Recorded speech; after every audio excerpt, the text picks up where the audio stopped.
Good morning, Southern. Welcome to our summer series of mini devotions and Happy New Year. I hope it has been, or you had, a wonderful Christmas and that New Year's Eve has been good to you. Here we are on January 3rd, and I know the Christmas story is very much behind us, but there is something I'd really love to pick up from the Christmas story that I think is important as we look at the new year. And that is Mary's visit by the angel, which may not seem very New Year's related, but bear with me. When Mary was visited by the angel and told that her whole future was going to change in an instant, that there were so many unknowns for her, what would happen to her reputation. She was suddenly going to be a mother. Now, bearing in mind childbearing years in her time, she could have been anywhere from 12 to about 16 years old. She was young. And as she gets this visit and gets overwhelmed by it, there is a moment where she completely accepts whatever God is telling her, and she says, "I am the Lord's servant. May your word to me be fulfilled." In other words, an emphatic yes. That's really what it comes down to for Mary. God, you said this, and my answer is yes. You've asked me to do this, my answer is yes. And I guess as we look at 2021, and we look at what God's will for us in 2021 is, we may not have that visit by an angel to make it crystal clear what our 2021 is going to look like. We don't have the angel visiting us, but we do know that we're called to follow in whatever Jesus is calling us to do. So I'm hoping that for all of us, there is enough faith. We don't have to have a lot, but just enough faith to give an emphatic yes to whatever it is that God calls us to. In about 1991, I think, Rob Coyle was speaking at a camp. So I went to a church called Linwood Christian Church, I think it was called. And we had a church camp down south.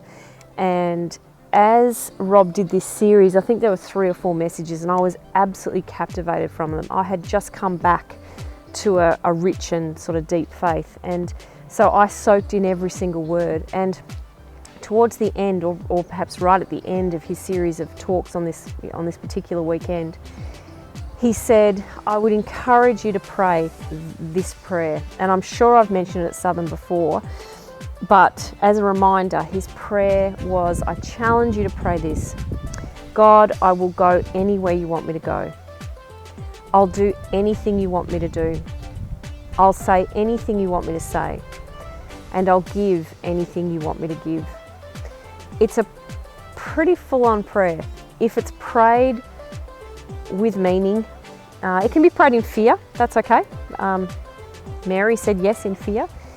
But if we're to go into 2021 and say, I want to be obedient to what God's calling me to do, whatever that is, I would encourage you to pray this prayer, because I found after praying that and, praying it consistently for a little while, there was a complete shift in the direction my life was going, that I was called to things that I hadn't been called to before. And so it's an exciting prayer to pray. It's a scary prayer to pray, and I warn you that life may not be the same again after praying it, but definitely recommend it. So you don't have to have it all worked out as we head into this year. You could be a student wondering what the heck you're going to do with your life. You could be an older person thinking, well, I'm at the end of my usefulness for God. Not true. No matter where we're at in our journey of faith, we can pray this prayer. If let's call her 14, if 14-year-old Mary can pray this prayer and mean it, this emphatic yes, then so can we. So I'll repeat it one more time so you can take it away, write it down, stick it on your fridge, put it on your bathroom mirror. God, I will go anywhere you want me to go. I'll do anything you want me to do. I'll say anything you want me to say, and I'll give anything you want me to give.